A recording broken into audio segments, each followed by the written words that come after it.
Que el Señor les bendiga abundantemente. Continuemos con nuestra lectura comentada de la Biblia. El día de hoy hemos llegado a dos libros, el libro de Esdras y el libro de Nehemías. Estos dos libros, en primer lugar, estuvieron unidos como un solo libro. Después los separaron. Y en realidad, Esdras y Nehemías están íntimamente unidos para un acontecimiento especial, el regreso de los israelitas del cautiverio. Fue un acontecimiento muy grande.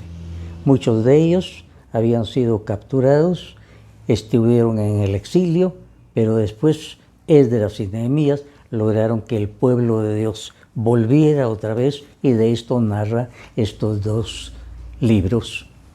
Esdras era un sacerdote muy piadoso, muy santo también. Dice aquí: en el primer año del reinado de Ciro, rey de Persia, y para que se cumpliera la palabra del Señor anunciada por Jeremías, el Señor impulsó a Ciro, que en todo su reino promulgara de palabra y por escrito este decreto. Ciro, rey de Persia, declara lo siguiente: el Señor Dios de los cielos ha puesto en mis manos todos los reinos de la tierra y me ha encargado que construya un templo en Jerusalén, que está en la región de Judá. Así que a cualquiera de ustedes que pertenezca al pueblo del Señor, que Dios lo ayude y vaya a Jerusalén, que está en Judá, a construir el templo del Señor, el Dios de Israel, que es el Dios que habita en Jerusalén. Una cosa impresionante. Ciro era un rey pagano, pero a este rey pagano, tal vez también por política, se le ocurre que a los pueblos dominados los dejen practicar su propia religión y los traten bien. Así es que Ciro, él mismo dice: yo voy a construirles un templo en Jerusalén. Y entonces trata Esdras de cómo comienzan los judíos a regresar a Jerusalén. Es un caso muy interesante. Aquí van a contribuir dos reyes paganos para que suceda esto, la reconstrucción del templo. Los jefes de las familias de Judá y Benjamín, y los sacerdotes y los levitas, o sea, todos los que habían sido animados por Dios, se prepararon para ir a Jerusalén y reconstruir el templo del Señor. Para ellos el templo era algo especialísimo. Era la esencia de su vida, de su vivencia, el templo. Porque el templo era un volver a Dios. Todo eso había quedado abandonado. Dice aquí: cuando los constructores echaron los cimientos del templo del Señor, los sacerdotes se pusieron de pie vestidos para la ocasión y con trompetas. Los levitas, descendientes de Asaf, llevaban platillos para alabar al Señor, lo ordenado por David, rey de Israel. Unos cantaban alabanzas, otros respondían: den gracias al Señor, porque Él es bueno, porque su amor por Israel es eterno. Y todo el pueblo gritaba de alegría, alababa al Señor, porque ya se había comenzado a reconstruir el templo del Señor. Y muchos de los sacerdotes, levitas, jefes de familia, que eran ya ancianos y que habían visto el primer templo, lloraban en alta voz, porque veían que se comenzaba a construir este nuevo templo. O sea, el templo para ellos era lo principal, pero había quedado destruido totalmente, asaltado por los enemigos, ellos habían sido llevados cautivos. Entonces es una nueva época, y en esta nueva época tiene lugar muy principal este sacerdote Esdras. El templo quedó terminado el día 3 del mes de Adar, del año 6 del gobierno de Darío, rey de Persia. Los israelitas, los sacerdotes, los levitas y los demás estuvieron desterrados, celebraron con alegría la dedicación del templo. Todos los israelitas que volvieron del destierro participaban en la comida de la Pascua, junto con todos aquellos que se habían apartado de la corrupción de las naciones paganas y se unían a ellos en el culto al Señor. Acuérdense que la cena de Pascua para ellos era muy simbólica. Era recordar aquel paso. Pascua quiere decir paso. El paso que habían dado cuando estaban hostigados como esclavos en Egipto hacia la libertad. El Señor les dijo, todos los años tienen que recordar esto. Y ellos lo recordaban y lo siguen recordando por medio de una cena pascual, de Pascua. La comida especial es el cordero, porque con la sangre del cordero pusieron una señal en sus casas y ahí no murieron los primogénitos. Además, hierbas amargas para recordar la amargura del destierro, un pichel de agua salada para recordar las lágrimas que derramaron cuando eran esclavos, y 4 copas de vino para recordar las promesas de liberación del Señor, y un pastel de manzana con lancetas de canela en medio para recordar que los obligaban a hacer adobes, y para que no les quedaran aguados ponían paja en medio. Todo esto lo recordaban y lo siguen recordando en la cena pascual. En el capítulo 9 dice, cuando aquello se terminó, los jefes se acercaron a mí para decirme, los israelitas, incluidos los sacerdotes y los levitas, no se han mantenido apartados de la gente del país, es decir, de los cananeos, hititas, fereceos, jebuseos, amonitas, moabitas, egipcios y amorreos, a pesar de sus odiosas costumbres paganas. Ellos y sus hijos se han casado con las hijas de esa gente. Por lo tanto, el pueblo de Dios se ha mezclado con la gente de otros pueblos, y los primeros en cometer este pecado han sido los jefes y gobernantes. Al escuchar esta noticia, me rasgué la ropa, me arranqué los pelos y la barba en señal de dolor, y me senté completamente deprimido. Todos los que temían el castigo de Dios de Israel por causa del pecado de los que habían vuelto del destierro, se unieron a mí, pero yo seguí sentado, deprimido, hasta la hora del sacrificio de la tarde.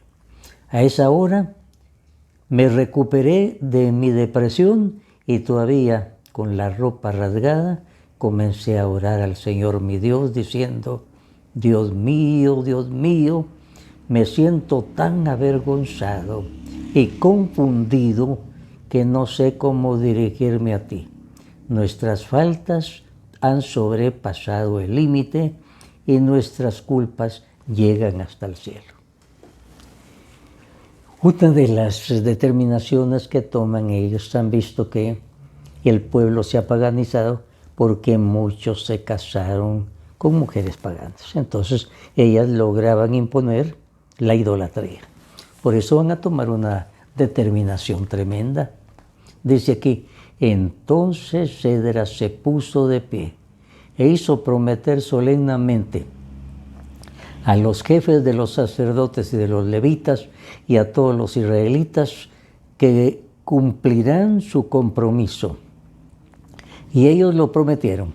Luego Esdras se retiró del templo de Dios para ir al cuarto de Jonanán, hijo de Eliasib, donde pasó la noche sin comer ni beber nada, porque estaba muy triste por la infidelidad de los que habían vuelto del destierro. Esdras se puso de pie y dijo, ustedes han pecado al casarse con mujeres extranjeras, aumentando así la culpa de Israel. Por tanto, aquí ante el Señor y Dios de sus padres, reconozcan ustedes que son culpables y cumplan la voluntad del Señor.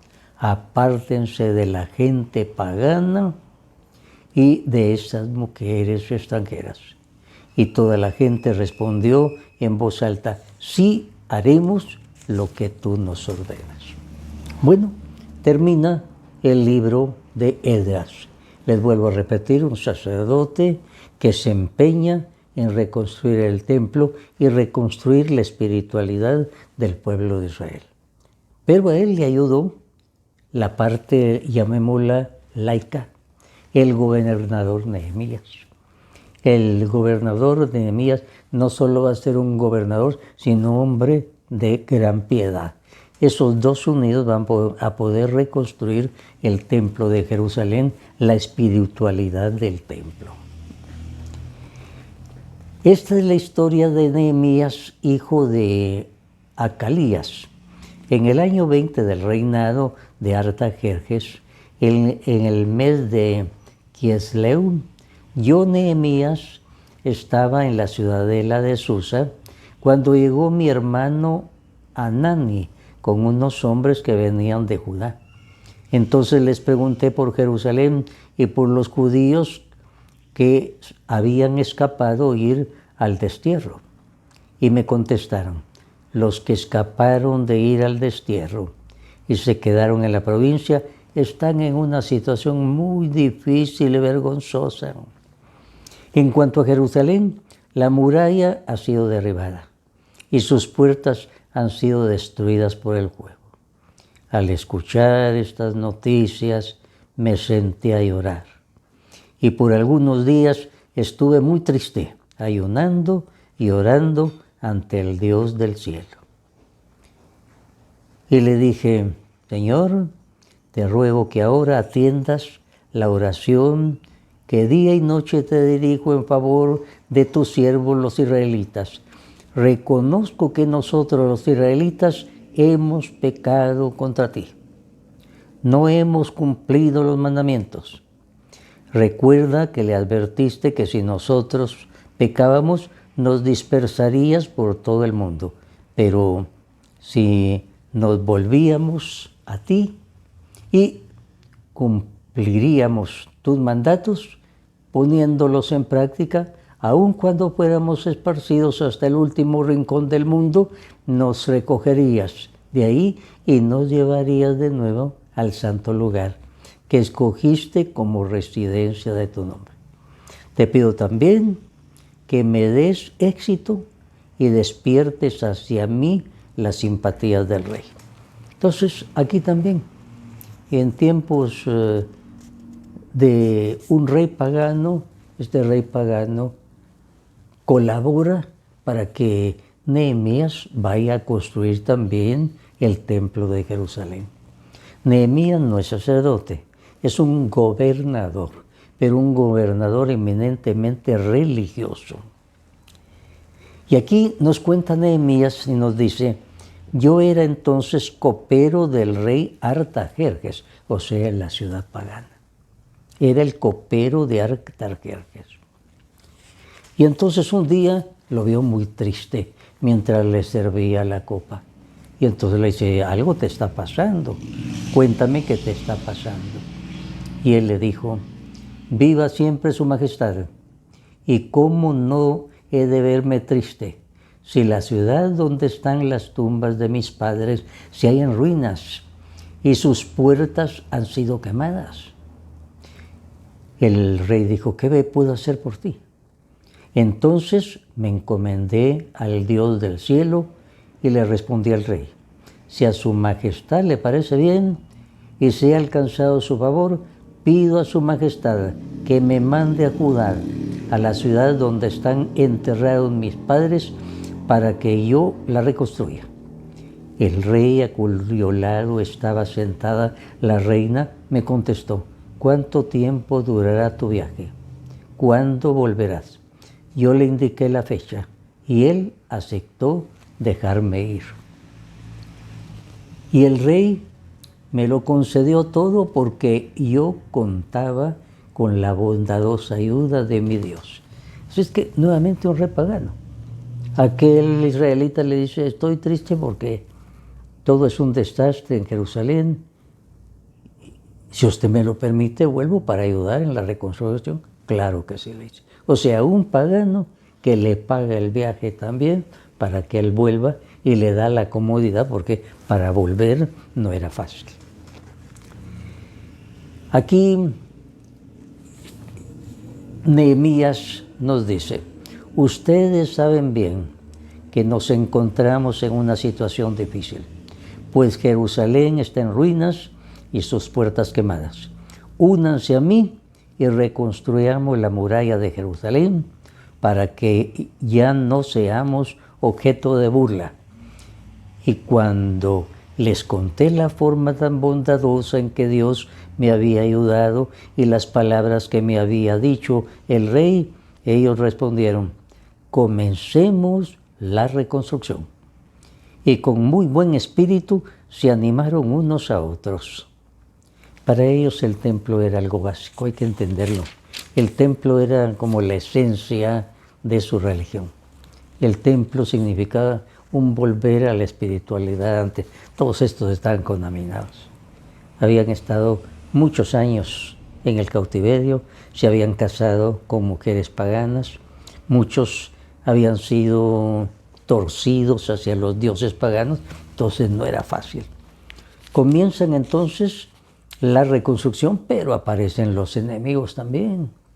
Capítulo 4 dice que los enemigos decían, ¿qué se creen esos judíos muertos de hambre? ¿Acaso piensan que se les va a permitir ofrecer sacrificios otra vez? ¿O que podrán terminar el trabajo en un día? ¿O que de los montones de escombros van a sacar nuevas piedras que se quemaron? Entonces los enemigos quieren impedir la reconstrucción del templo.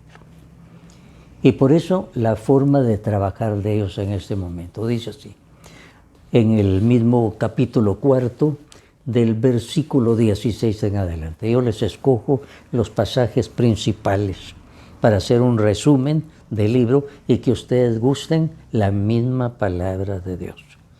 Es la palabra de Dios, el resumen lleva en cuenta que sea la misma palabra de Dios la que sea leída y explicada. A partir de aquel momento, la mitad de mis hombres trabajaban en la obra y la otra mitad se mantenía armada con lanzas, escudos, arcas y corazas. Los jefes daban todo su apoyo a la gente de Judá, que estaba reconstruyendo la muralla.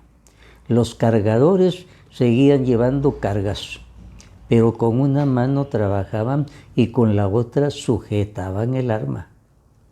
Todos los que trabajaban en la construcción tenían la espada a la cintura y a mi lado estaba el encargado de tocar la trompeta, pues yo había dicho a los nobles y gobernantes y al resto del pueblo, las obras son enormes y extensas, y nosotros estamos repartidos por la muralla, separados unos de otros.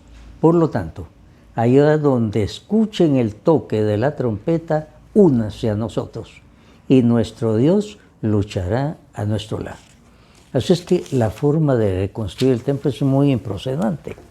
O sea, en un lado la espada, en otro lado el ladrillo, la mezcla, todo lo que tenían, porque los enemigos no los querían dejar.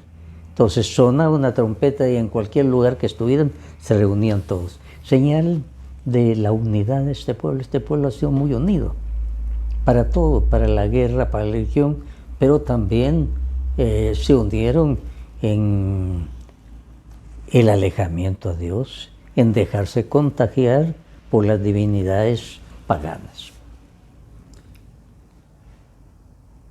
Hubo un complot contra Nehemías. Repito, Nehemías era el gobernador, Esdras era el sacerdote. En el capítulo 6 del versículo 5 en adelante dice, entonces Sanballat, por medio de un criado, me envió por quinta vez el mismo mensaje en una carta abierta que decía, corre el rumor entre la gente, y también lo dice Gesem, de que tú y los judíos están planeando una rebelión y que por eso, según estos rumores, tú vas a ser el rey. Y has nombrado ya profetas para que te proclamen rey en Jerusalén y digan que ya hay rey en Judá. Entonces yo lo envié con contestación, diciéndole que no había nada de aquellos rumores, sino que eran producto de su imaginación. La muralla quedó terminada el día 25 del mes de Elul. En la obra se emplearon 52 días. Nuestros enemigos lo supieron y todas las naciones que había a nuestro alrededor tuvieron mucho miedo y se vino abajo su orgullo, porque comprendieron que esta obra se había llevado a cabo con la ayuda de nuestro Dios. O sea, la forma de trabajar era impresionante, con una espada en la mano y con la otra mano trabajando, pero sí unidos. Y cualquier cosa que sucedía, sonaba la trompeta y todos se reunían en el mismo lugar, aunque para trabajar estuvieran distanciados. El capítulo 8 es muy bello, capítulo 8 del libro de Nehemías. Aquí se une lo religioso con lo civil en una gran asamblea. Muy bello. Capítulo 8 del libro de Nehemías dice: cuando llegó el mes séptimo, ya los israelitas estaban instalados en sus localidades. Entonces todo el pueblo en masa se reunió en la plaza que está frente a la puerta del agua. Y le dijeron al maestro Esdras que trajera el libro de la ley. Nosotros diríamos ahora los primeros libros de la Biblia, que el Señor había dado a Israel por medio de Moisés. El día primero del mes séptimo, el sacerdote Esdras trajo el libro de la ley ante la reunión compuesta de hombres, mujeres y todos los que tenían uso de razón. Y desde la mañana hasta el mediodía lo leyó en presencia de todos, delante de la plaza que está enfrente a la puerta del agua. Todo el pueblo estaba atento a la lectura del libro de la ley. Los levitas explicaban la ley al pueblo mientras la gente permanecía en su sitio. Ellos leían en voz alta el libro de la ley de Dios y lo traducían para que se entendiera claramente la lectura. Y como todo el pueblo lloraba al oír los términos de la ley, tanto el gobernador Nehemías como el maestro y sacerdote Esdras y los levitas explicaban la ley al pueblo. Dijeron a todos que no se pusieran tristes ni lloraran, porque aquel día estaba dedicado al Señor su Dios. Además les dijo Esdras: vayan, coman de lo mejor, beban vino dulce e inviten a quienes no tengan nada preparado, porque hoy es un día dedicado a nuestro Señor. No estén tristes, porque el gozo del Señor es nuestra fortaleza.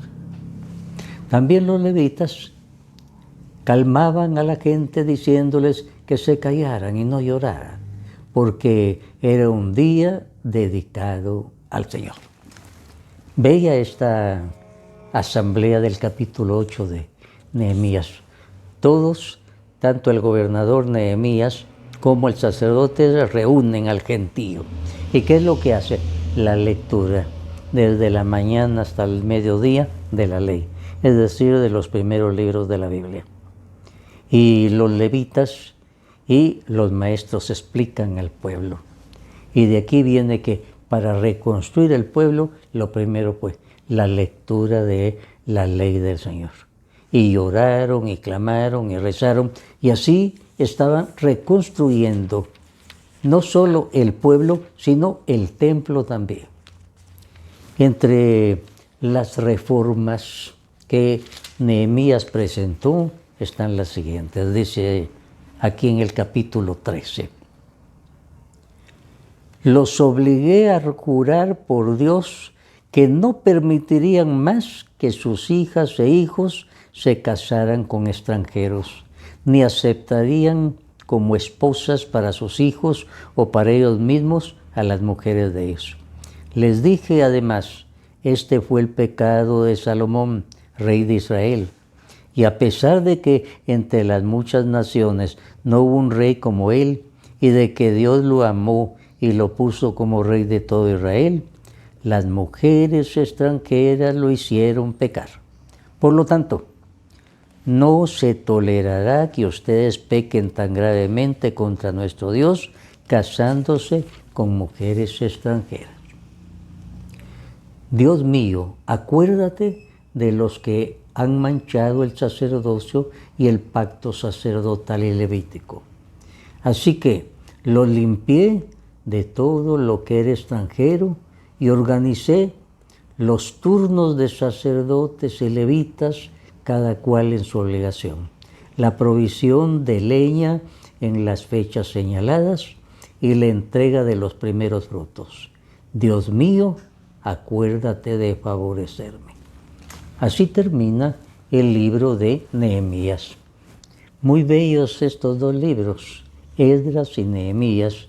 El tema es cómo volvió el pueblo de Israel del exilio, donde habían estado tantos años, nuevamente a levantar primero el templo, el símbolo del pueblo de Israel. Ahí estaba lo que Dios les había mandado. En el templo tenían sobre todo el arca de la alianza, un cofre en el cual guardaban un poco de maná, la vara de Aarón y las tablas de la ley. Las tablas de la ley representaban a Dios que les había hablado. Y el maná, Dios que los había levantado. Y la vara de Aarón, el poder que le había dado al sacerdote Aarón en el asunto religioso. Entonces, esta asamblea que pone aquí el capítulo 8 de Nehemías es muy bella, porque es como el pueblo de Israel que pecó, que se alejó del Señor, pero que se une nuevamente. Y en lo primero que piensan es lo más simbólico que tenían, su templo, porque en el templo estaba el arca de la alianza. Ahí estaban los mandamientos, ahí estaban todos sus recuerdos. Al entrar en la carpa de los encuentros, lo primero que aparecía era el candelabro de los 7 brazos, 7 lamparitas de aceite, ardiendo siempre. Todas las tardes el sacerdote iba a renovar el aceite, a cortar las mechas. Después ahí estaba el incienso, continuamente, símbolo de la oración. En la parte de enfrente, el pan de la proposición que les recordaba, Dios nos alimentó. Y en la parte más íntima estaba el arca de la alianza. Un cofre de madera de acacia, revestido de oro por dentro y por fuera. La parte de encima se llamaba el propiciatorio. Ahí una vez al año el sumo sacerdote ponía un poco de sangre pidiendo propiciación, misericordia por el pueblo. Entonces para ellos eso todo era muy simbólico. Y en esa forma terminamos esos 2 libros de Esdras y Nehemías, que tienen como tema esencial el regreso del pueblo de Israel de la esclavitud. Que así sea para todos nosotros. Amén.